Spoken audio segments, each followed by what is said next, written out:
Good morning, good afternoon, good evening. It is the boombar right here on your Boom Radio NG. My name is Dolupo, and I bid you a warm welcome. Today in Nigeria, it is public holiday today for people that are observe the public holiday. And no, it's not the usual. It is because the immediate past president is getting buried today, and in fact, is getting buried as we speak in the passing of former president Muhammadu Buhari. So we're going to be talking basically a lot about that. A lot more reactions have been coming up on this particular matter. A lot of people have had a lot of things to say, loads and loads of things to say. We're going to be getting reactions. A few statements have been made here and there that, people have kind of had to say one or two or three things about. So we're going to be sitting down and breaking those things down right here at the bar today. So sit back, relax, and enjoy the show today. My name is Dolupo, like I said, and with me in the studio today is Sola Rogers. Good morning, good afternoon, good evening. Welcome to the boombar. Okay, so my guys, ready to it. Like I said earlier, it is former President Buhari's funeral today. Yesterday was a lot. It was the funeral of the Awujale of Ijebuland. A lot of governors were there yesterday. A lot of very prominent people also attended that funeral yesterday.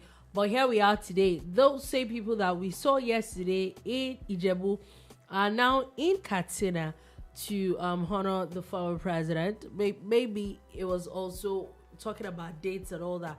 Maybe it was one of the reasons why they shifted one to another. Other than the former president's remains himself just landed today. But, it just works because it was interesting how, both of them would have had to be buried the same day. Quite a number of people would have wanted to go to those two funerals. But it is official. Just this afternoon, a few minutes after 2 p.m., the vice president arrived in the country, and specifically in Katsina State, with the remains of President Muhammadu Buhari. Yeah, interesting season and period that we're in as a country in Nigeria.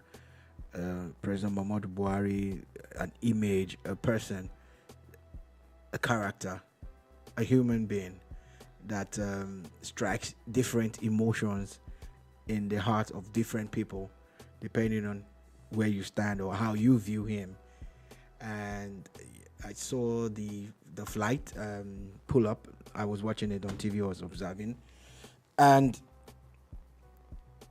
normally you would have the body in the hall, where the cargo is. That's where they will usually fasten it and bring it in. But it was actually put in the main cabin of the plane. Apparently, it was a presidential jet, so it was spacious enough to contain the body. I'm sure, like they said, they probably held it in the presidential part of the private jet. And of course, we saw the military basically, do their job. One of the stories that broke a couple of hours ago was that 2-star generals would be the pallbearers, and it's a big deal to be a 2-star general. Yeah. And for them to now be pallbearers, because that means the person that they are going to honor is a higher rank than theirs. And I think that it's when you look at it from the fact that he was a former general himself before, when he was head of state, to now when he became a civilian president. Even as a civilian president, he was still the commander of the armed forces. So it makes a lot of sense. I say that it's very interesting that a civilian president or someone that has never been in the military is going, the president of President Tinubu is going all out. Looks like it's not making any stops. It's doing everything to really, really, really honor President Buhari. Yes, indeed. It's a state burial, state funeral, as they had tagged it. They set up a presidential committee yesterday to put things in place within a couple of hours, and I'm sure that's what they've done. And you see the full military parades, everybody out in their colors. It's befitting for a president, And I think that's what they've done. I saw a few comments on social media. I was monitoring, and people were talking about how it's actually real nice of the president to go all out and do this. 7 days of mourning were declared in Nigeria. All flags are directed to fly at half staff, half mast. And again, a public holiday was declared, the one that Dolupo was referencing just at the beginning of the show, where people are expected to just stay back at home and all of that. It's some kind of a way to. I was speaking to a 6.5-year-old guy yesterday, and I was like, "Why are they giving people a public holiday? Are they all going to attend?" You get. No, they can't, but they can at least watch it without feeling like there are guys watching them, if you know what I mean. They can watch it without breaking any laws in their offices and all of that. But it's really something that I doubt if any other head of state will get. I am not sure. Yeah, I'm not sure. Maybe I'm overthinking it. But and I do not wish death upon any of them, but it will happen to all of us eventually.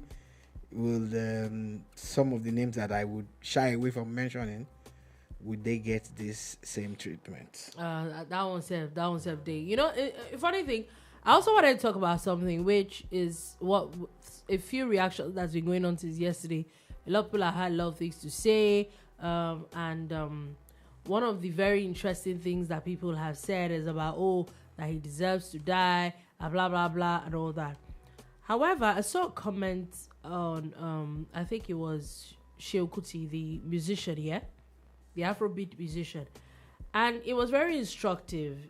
And according to him, it says that he doesn't think that President Buhari did him and his family well. Yeah. Mm-hmm. But also, he doesn't understand how people are talking about how at 82 it is justice or vengeance for an 82-year-old man to die. It's funny. Like Are you kidding? I get Shehu's logic, and I think I kind of key into it. Do you understand? Like, even if you don't like it, you'll say, he's 82. He lived a full life. Yeah, so I get Shehu's logic, Shehu Kuti's logic, and I kind of key into it because the funny thing is, I think it's also coming from a lot of people that had already wished Buhari dead before. You get that? A lot of them had wanted him to just, die.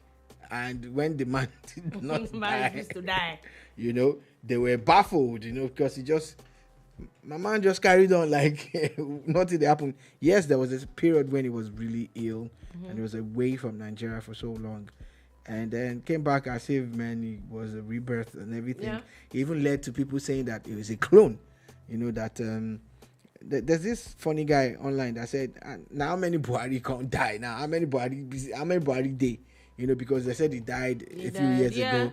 Then they got a clone. I even saw a video. Someone brought back a video of a popular pastor, big bishop, recounting how this happened on the pulpit of his church. And I'm like, oh man, back to those days. Were you there?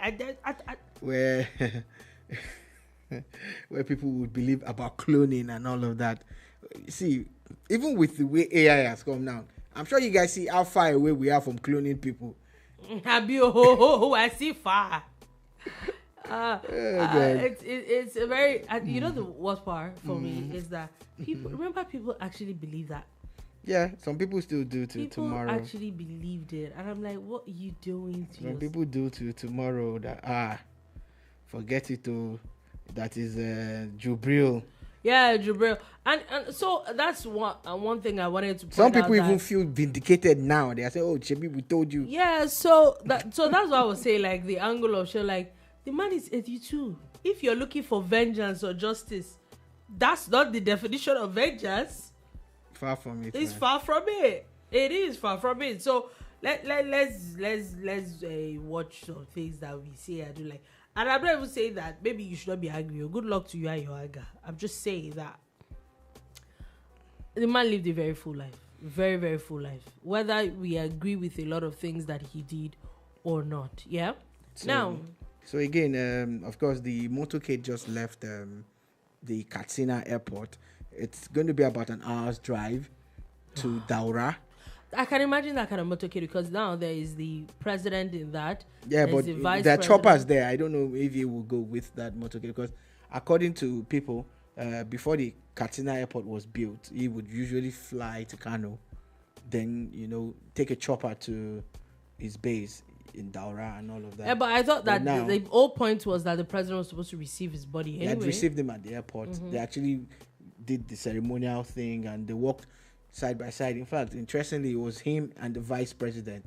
And that's a rare occurrence. Like you're not really supposed to see them like that. It happens from time to time, but it's not supposed to be. So it's that. And so if there's really going to be, if everybody's going on a motorcade, oh my God. Yeah, you can shout out to people in Katsina today. I don't envy you, man. The kind of first the president, the vice president, the governors, the amount of governors that have landed. The former vice president is there. The former ministers, so many people. I can imagine. Yesterday I was watching the press briefing of the governor of Katsina State because he's really the host at the moment. They're talking about, I think, some presidents from West Africa actually coming for this funeral as well. Yeah, we also saw the arrival of the Prime Minister from Niger. He's already on ground. He arrived at that same airport a couple of hours ago.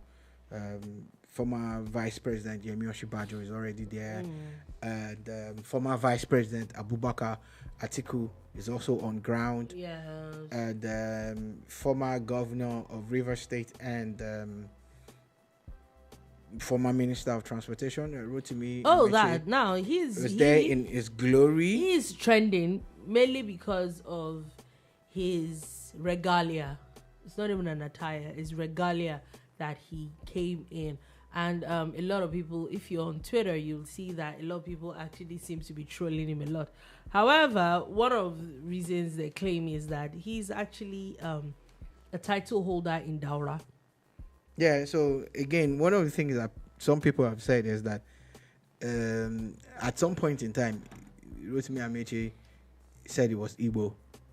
Then he's Ikwere, and him saying it was Igbo was for political reasons and blah blah blah. Yeah, a lot of people are actually arguing that this dressing is more political than. Yeah, so that's what people are also inferring, that since Amechi had done some political stunts in the past with tribe and everything, that maybe that's what he's doing, and maybe the man is just staying true to his the terms of his appointment as a chief in Daura.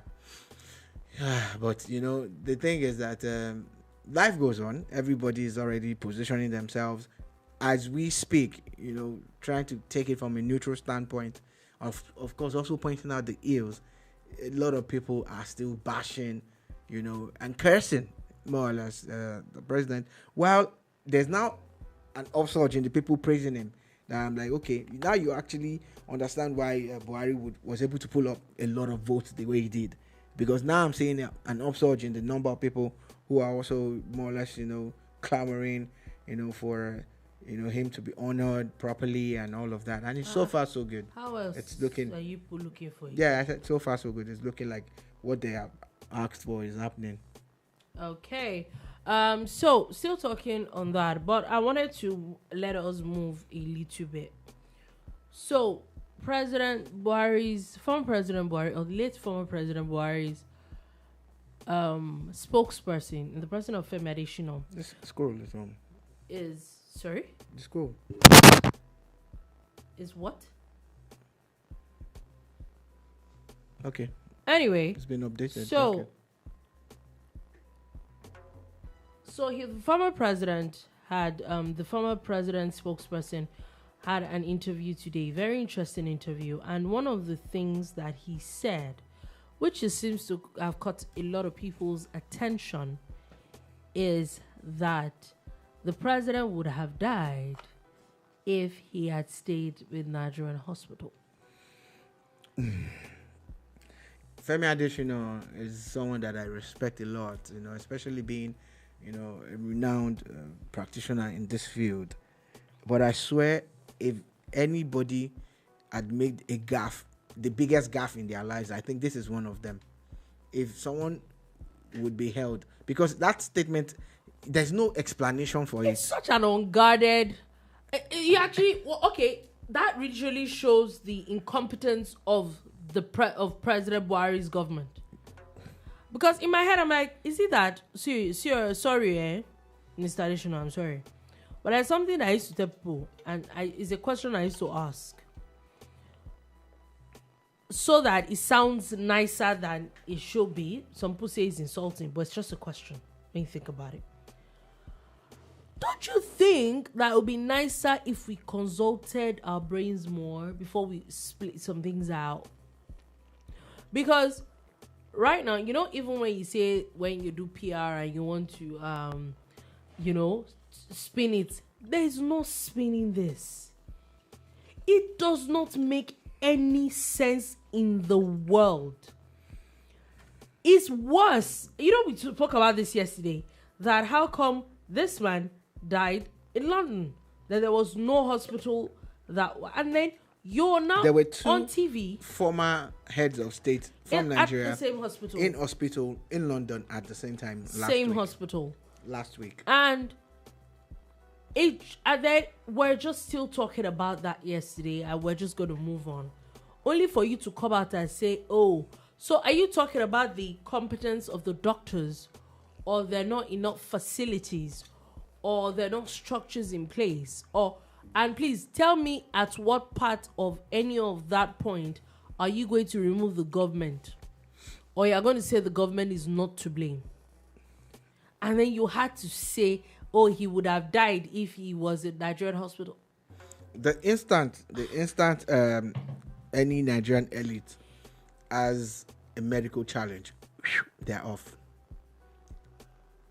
I'm even sure that they even go abroad to treat headaches at this rate. I won't be surprised. Yeah, because they have deliberately refused to fix the medical sector in Nigeria.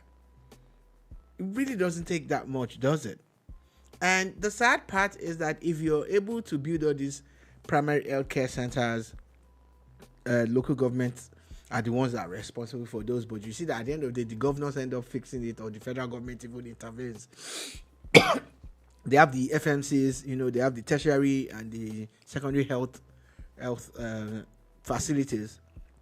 Are we saying that even if at its highest level, we cannot build at least one world-class VIP hospital, equip it to the best, equip it to the teeth? Like, it's what the Saudis do with their money, and that's why you hardly hear that anybody from there is going abroad for treatment. Because I have spoken to people, maybe it was even a joke, the guy was saying that the Saudis will go and say, oh, why am I going abroad for a test? How much is that equipment? Rather than go abroad to test this or test that, get the latest and the best of that particular equipment into their country. And now they don't only just benefit from it, the people will also reap from it. So at what point in time are we going to wake up to our responsibilities, you governors, you presidents, that year in, year out, Obasanjo had 8 years. Yar'Adua virtually died outside Nigeria. They said he died in Nigeria, whatever it was. Yar'Adua virtually died as a president. Goodluck Jonathan did 5 years or more.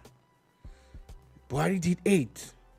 And since 1999 to 2025, there is no Nigerian president, no minister of health that has been able to buck the trend, to break this cycle, that has been able to build a world-class hospital. Now, again, for you people that are well paid, you people in government, the senators, the House of Rep members, the governors, and all of them, if they cannot build something in Nigeria to take care of themselves, how do we trust them to build anything for people like us to get proper care if and when the time comes?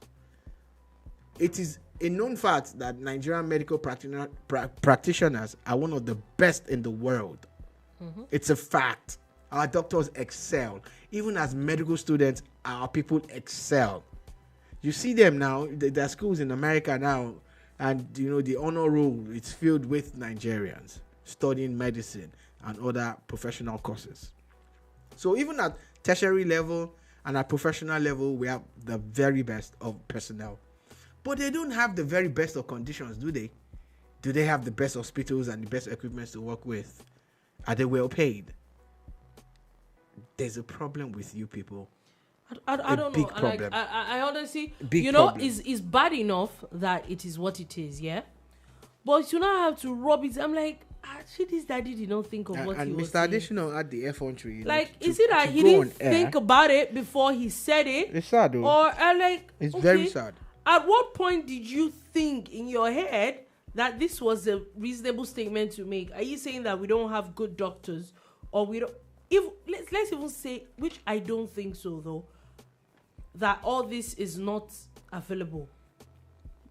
For a president that was in government for 8 years, I think it's a slap on his face. Look, even if it means doing a private sector partnership with that hospital in London, if that hospital is good enough to take 2 Nigerian heads of states, can you not partner with them?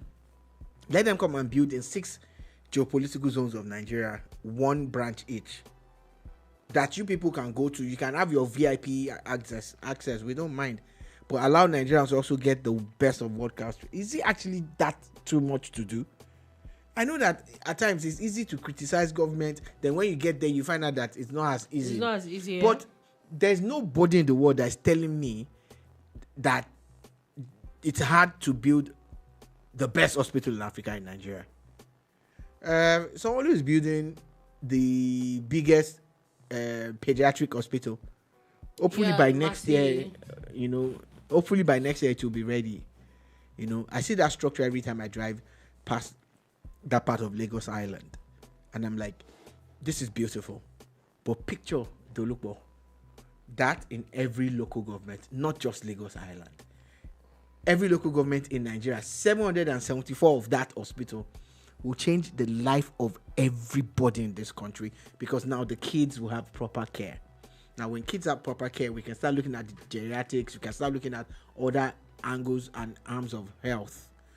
But no matter how hard you think you've tried, no matter how successful you think you are with road construction and building bridges and buying military armament, if you don't fix health, I don't know how people don't get that thing. And President Buhari did well.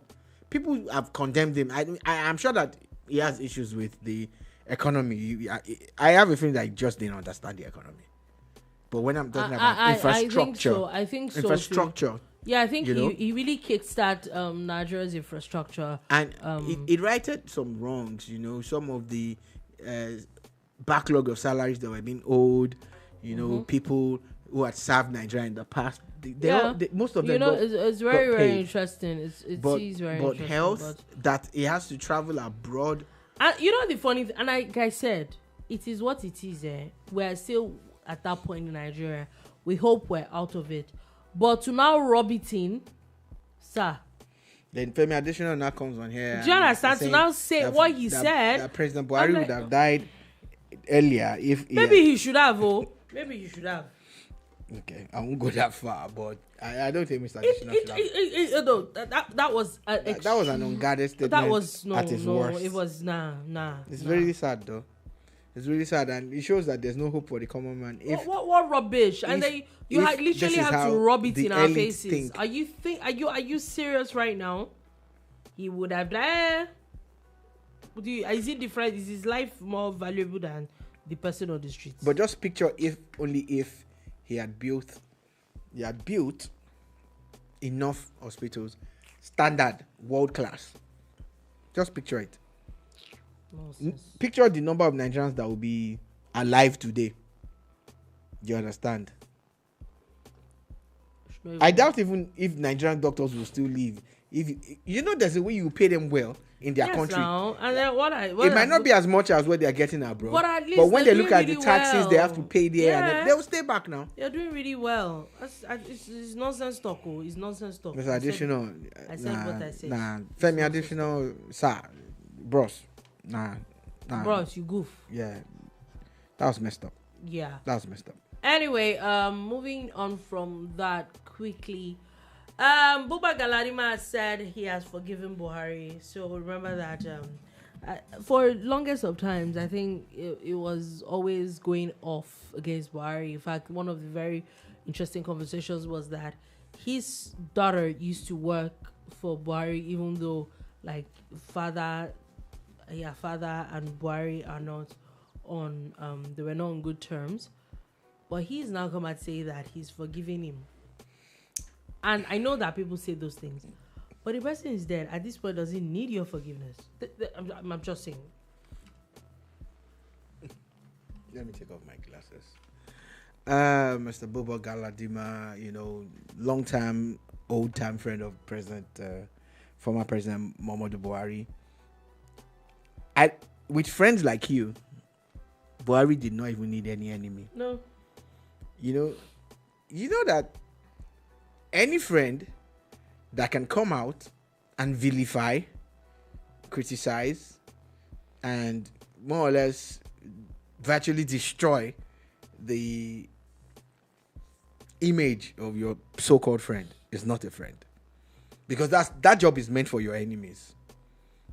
Your enemies, is their job to put you down. Put you down, yeah. So you were not his friend, though. Maybe you guys went a long way back and whatever you were getting, you didn't get anymore. When it comes to Nigerian politicians, I don't even doubt. I saw that headline and I said, you should be praying for forgiveness from Buhari. Because the funny thing is, Buhari just never responded to him. And that's one massive thing. I saw the video of Oshibajo, former Vice President, His Excellency Oshibajo, talking about how he was angry, he was going to sue some people that were saying some bad things about him. And he went to Buhari to tell him that, I'm going to sue some people. And Buhari was like, me that they said I'm getting married on Friday and people went there. What did I do? I better leave these people. Do you understand? So you don't respond to everything. But Buba Galadima, always feels himself, always talking about, the things that he thinks he knows. But you forgive Buhari? No. You should go and seek forgiveness. You should go. Because there's no friend that goes that route. Look, we all get, you're either the one that is dishing out the lesson or you are the one that's receiving it. One way or the other, people actually make mistakes.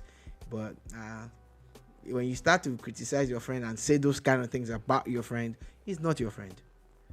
It's not your friend. Yeah, you need forgiveness.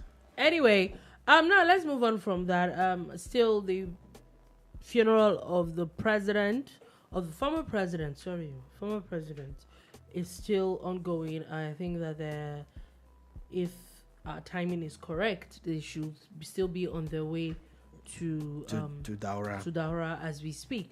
Now let's move on from that quickly, as the Nigerian presidency has now announced that United States have confirmed that there are two official reasons for reducing the Nigerian visa validity.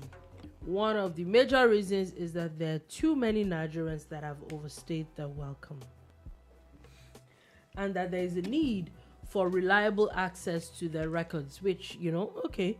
But the main one, which I think is the fact that they claim that there are too many Nigerians that are overstaying their welcome in the United States. That's a fact. It is a fact, actually. You can't even argue with something. Yeah, it is a fact. It's a sad fact, and it's multi-pronged. And in the long term, you hope that Africa fixes itself, so that our people don't feel the need to overstay their visas. In the short term, the government, especially the Nigerian government, seems to have started the process of trying to, collate the data and readily make it available, and all of that. But I also look at the US and say, when we come for visas, you do your biometrics and all of that. Maybe I don't know the data that they are asking for, that maybe it's something that I don't have a grasp of. But I know that they do their biometrics, they have all of that. Even at the port of entry, they are interviewing you again and all of that. All of that isn't it more or less gathering stuff, gathering information. But it's a big country. People can move. With or without data, people can disappear. Yeah, but I also wanted to talk about how people should also realize now. I don't. Maybe if people didn't realize then, you should now realize how your own actions now affect thousands and thousands of other people. You think they don't realize it? They just don't care. You don't understand. I saw a skit where there was some kind of where people were pretending that someone was out to shoot them. Yeah. And this particular one, this lady ran into the house.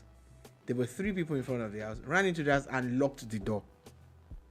And you know that 2 of your relatives were still scrambling, running away from what they perceived to be danger that could potentially take their lives. You know, that this reminds me of I think I saw a skit, which I honestly think that some of these pranks are overboard though.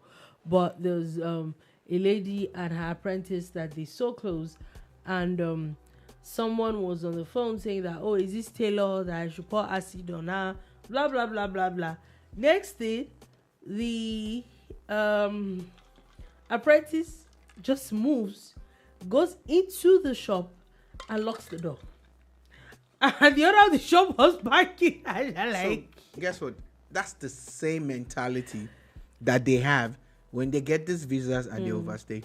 They have entered now. If you lock down the person that's coming, what's their own? Their own is that, they have entered. I get your point. But but we should just, if you can, please be a little bit more considerate when you do these things, because we've seen it, and this is not the first country this thing is happening. Remember, it happened in Dubai, basically the UAE and all that. We need to please be careful the kind of things that we do, and you never know. They say that if you throw stone, you don't know where it's going to hit, because you think that, oh, you're in and it's okay, but you never know if your family member is going to suffer for the actions that even you take. You never know. It.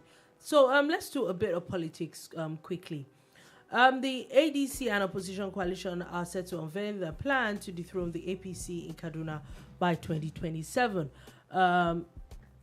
Why I'm not sure I regard this as a lot of very interesting news is that's the whole point of an opposition.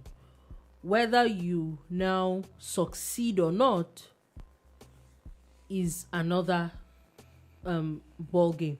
Take, for example, as the APC is the ruling party in the center and mostly in most states in Nigeria, if we take Oyo State, for example, it is the opposition in Oyo State.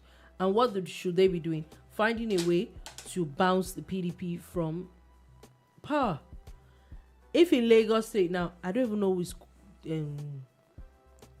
opposition. I honestly don't know. This is not trying to anybody.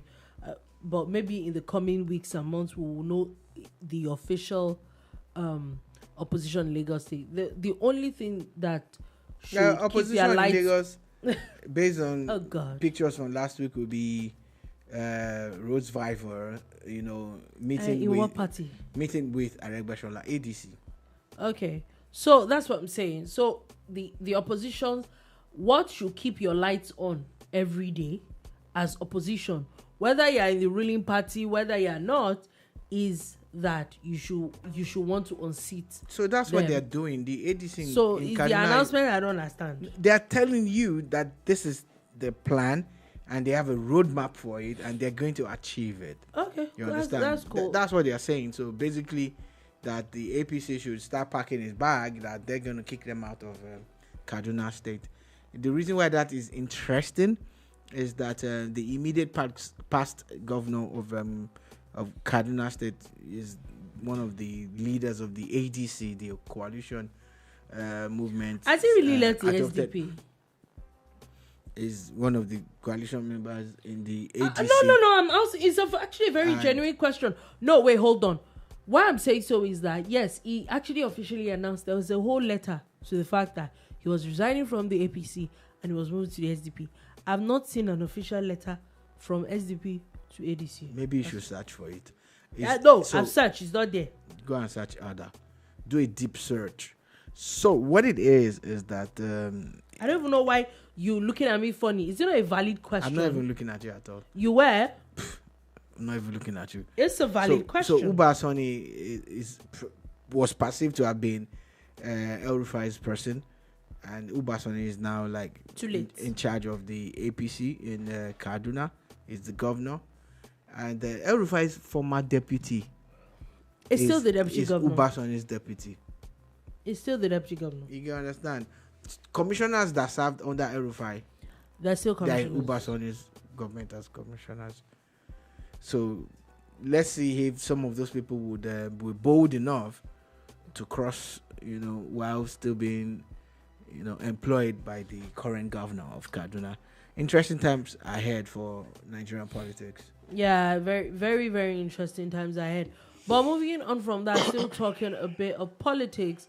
Lagos State, actually, the Labour Party in Lagos State have now slammed the Lagos polls, the just concluded local government polls, and saying that whatever happened was a sham, and APC is using this as a rehearsal for what they want to do in 2027 at the general elections. Please excuse me. Yeah, of course, if the Labour Party in Lagos doesn't say that, who will? I just wanted to ask which faction of the Labour Party is saying this. That's your business. So yeah, because the other day we saw Abure meeting with about three Wike, of them. And there's still the Nenadi. No, in Lagos, I think there are about three, because remember INEC had said they had submitted. So, but either one, whatever they are saying is born out of their experience at the weekend. But I think that they are just playing to the gallery, and this is why I'm saying it. How do you garner enough votes to defeat a Bola Tinubu? Was it 10 or 20,000 votes in Lagos? Yeah. More or less, the party had Peter Obi, and he got more votes than Tinubu in Lagos 3 years ago. 2.5 years ago. About 2.5. Then, every single election since then, they have lost. Yeah. Are you serious? Every single, even runoff elections. Oh, wow. That's bad. They lost the gubernatorial election. Remember? Oh, wow. There was a senatorial runoff one time in between. They lost it. There was senatorial. There's also rep. So, now this election was conducted by LASIEC, which is the state's electoral body. But the elections that were conducted by the national body, you lost also. And if you won presidential, it wasn't rigged. But if you lose, it's a rehearsal to what is going to happen in 2027. That is contradiction in movement there. What you guys are not doing is that you are not bedding down as a party. You rode on a lot of emotions and sentiments, and you got a lot of votes. Yeah. But you were not able to convert those people to members. Yeah. There were protest votes, there were passionate Nigerians who wanted to support Peter Obi and all of that. But how many of them have you been able to still hold keep on to as members of your party? Okay. How many of your ward meetings are being documented? Do you have weekly ward meetings like the APC? I was even going to say that. When was the last time you had a congress in Lagos? If you're in Lagos. Before the gubernatorial elections, how many campaigns did you organize? If you were having issues with campaigning and they were harassing your people, you could have rented one central place and had a massive rally and all your candidates. In fact, in the 20 local governments and 37 LCDs, you didn't have candidates in all. Yeah, they didn't. Which means that you didn't have agents in all. I was Labour even going to Party, say, stop playing to the gallery. If you want to give us strong opposition in Nigeria, which is what we need, can you do the business the way it should be done? Like, can you really have these weekly meetings, the periodic monthly quarterly meetings, the congresses, everything, the whole shebang. But you just play to the gallery because you have already written this press statement. You were going to complain that the elections were manipulated. There is no state in Nigeria, and it is wrong that the ruling party does not win because. You know, the funny thing is that I would say something though. This is an observation from me.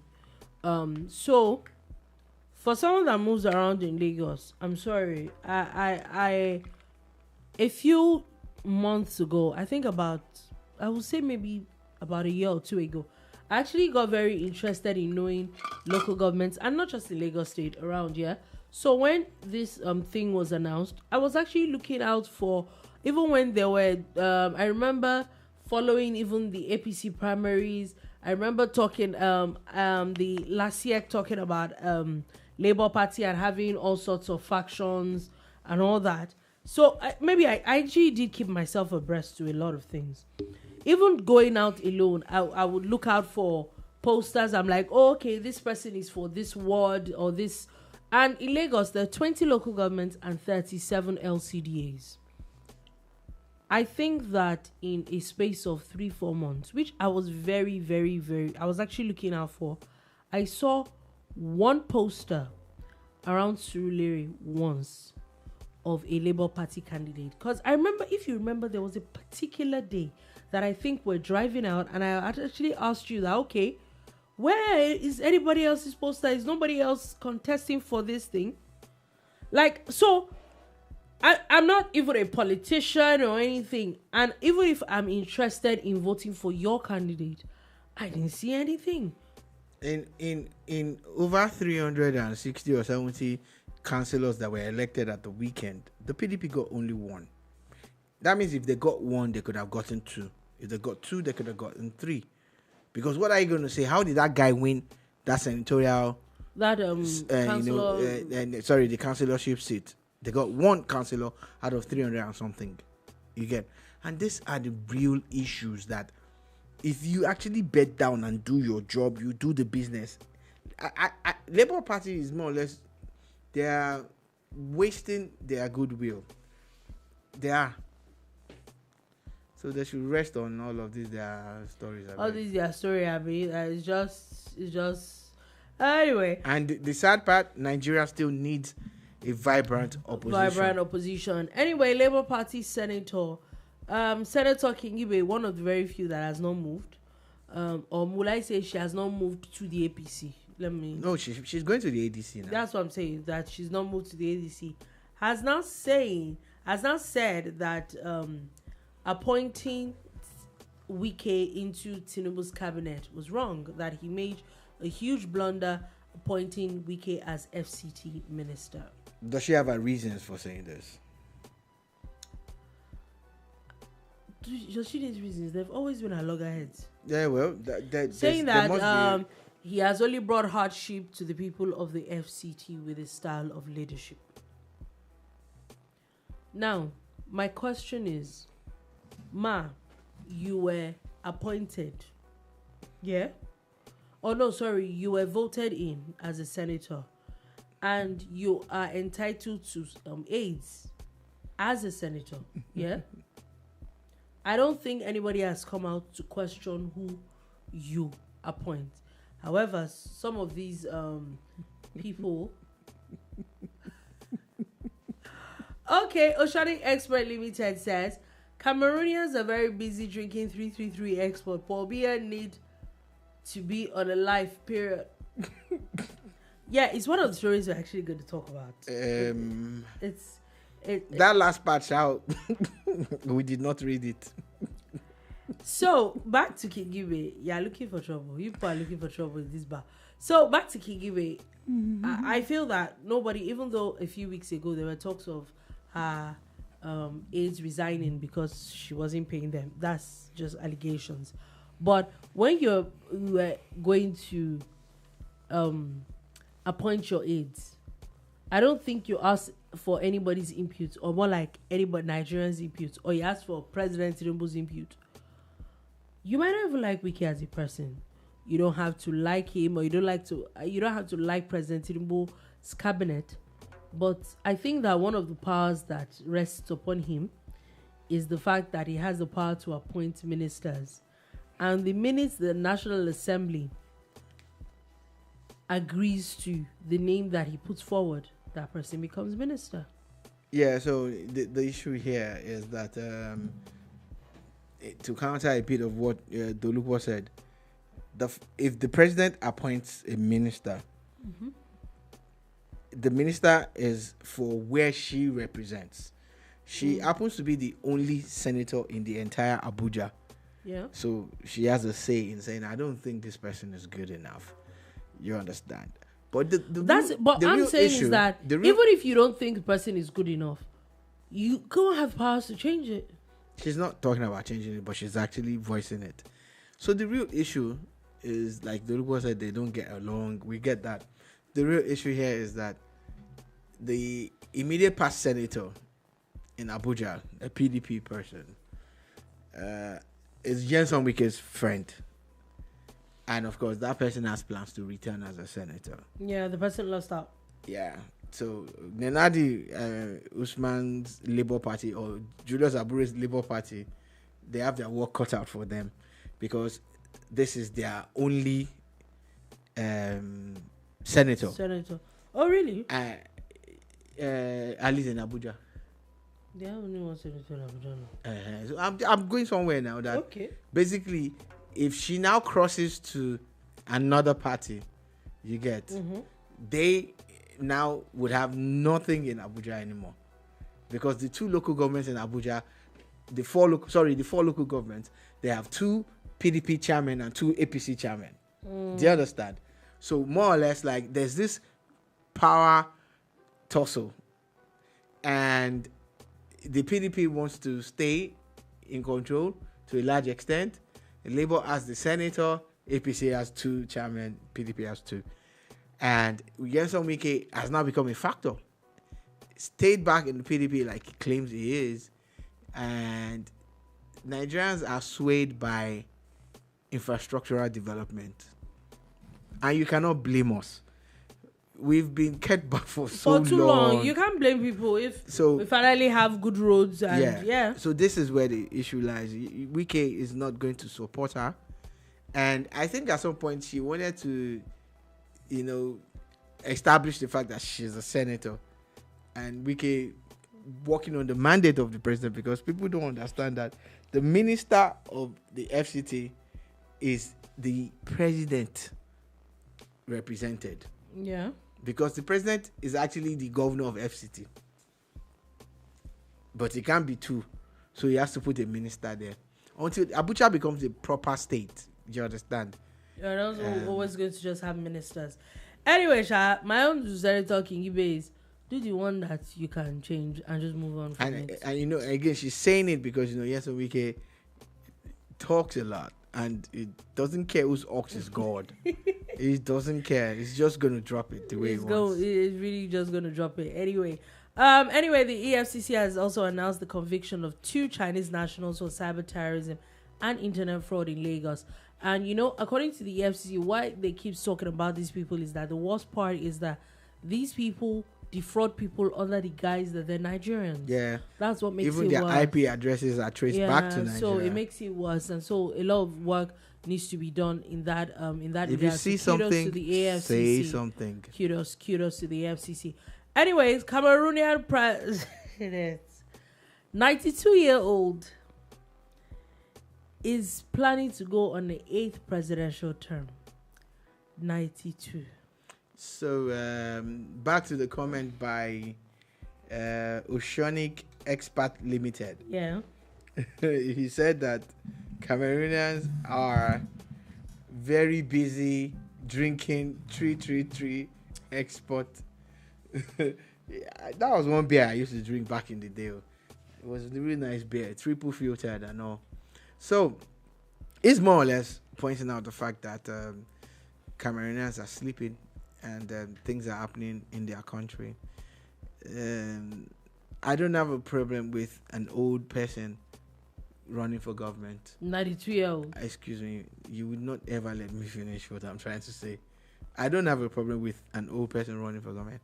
I I have a problem with a young person or an old person that is not fit for government.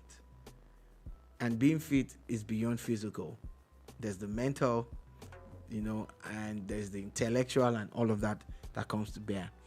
I think that President Biya of Cameroon is not really in control.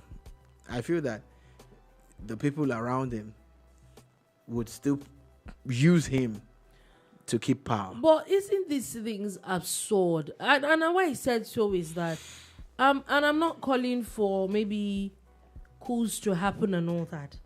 But don't you think that situations like this that arise that, that make these things don't make sense?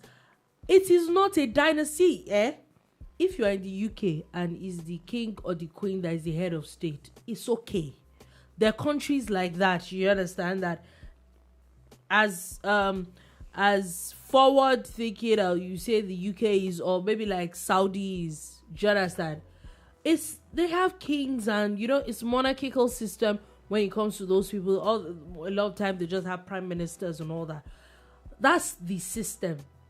But in what you will term as democratic government, it does not make any sense.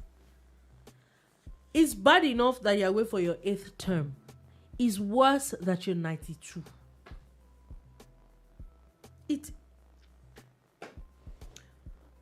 I think that Cameroonians are really drinking beer at this point.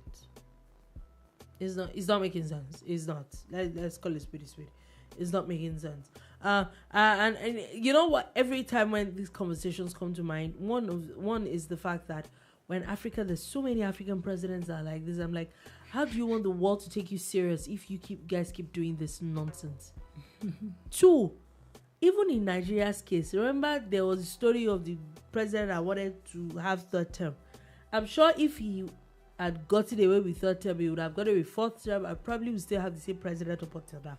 I didn't say it to you. That's what people just said. I'm just echoing what people said. That's it. Anyway, moving on from that quickly before we go, we're actually like almost out of time. But Barcelona's Lamine Yamal is set to face backlash and possibly even a lawsuit over his 18th birthday entertainment. Lamine Yamal, the future of Barcelona and Spanish football, and it looks like he's probably going to get into a lot of trouble. I see him as like a prodigy. He has a whole lot of talent, but lifestyle wise, Lamine is a bad boy. But you know that a few weeks ago, 18 at the end of the day. Okay, it's a lot of money. A few weeks ago, he was pictured with an older woman, a model who was maybe like almost 10 years older than he was, and they were on holiday together. Yeah, let's say it was just a platonic relationship. Yeah. Then a few weeks after, man turns 18, and he has this massive birthday party. Some of the models were talking about how they were asked to drop their phones. No phones were allowed. And, there was a specific size of front that you had to have to go to that party. There was a specific So is this same party that seems to be causing a lot of row, because some people are claiming that they're going to sue him because there were people with a specific kind of height that were like party ushers. Yeah. So apart from what he told the women to be before they could get to the party, one of the ladies said that he treated them right and everything was fine and all of that. But of course, they were talking about dwarfism and how it was derogatory for some of the people that were invited to have been treated the way they were treated. And we heard that the government is looking into it now because there's been a lot of hue and cry. And I'm just saying, Lamine Yamal is just 18. It's just and he already has the controversies of Ronaldinho and Robinho. So maybe it's time that his parents and Neymar need put to together. sit up. They need to actually sit up and look through these things. Also, just wanted to put this out there. TikTok has again removed 3.6 million Nigerian videos in just Q1 of 2025. They're not doing enough. What are you people doing on that TikTok? TikTok is not doing enough. And TikTok is an entirely different world. The other day, there's a grown woman. That woman must be like 50-something, if not 60-something. Sitting down with her husband, who is probably also in his 60s, and they are streaming on TikTok. I'm like, these old people waiting that they stream. What did they talk? What are people doing on there's this other one I saw snippets of, because they always bring it to Twitter. And there's this woman that said, I just woke up this morning. She's a Yoruba woman. I'm sure she must be like 60-something year old.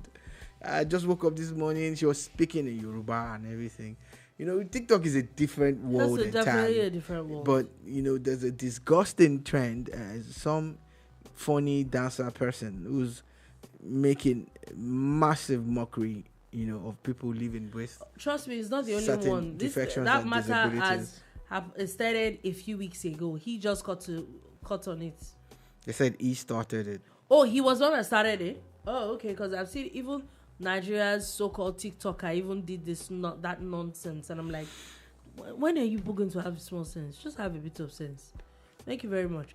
Anyway, finally, before we go, a former Manchester United defender is now suing the club over some alleged clinical negligence. Basically, he's saying that Axel Tuanzebe is saying that the club did not take care of him as well as he should have, which had affected his career. I feel for him. Axel, if this is the way for you to get justice, please don't relent. But you see, this club, they have enough problems. They have problems. They're already dealing with the lot, yeah, they are going through it. You understand? But if this is something that actually happened, that actually messed up your career, please do not relent. Anyway, on that note, that is all we're able to take today on The Bar. Thank you for listening. Thank you so much for watching. We'll be back again tomorrow at 3 p.m. West African time to give you another wonderful edition of The Boombar. Do have a beautiful, beautiful day ahead. Peace.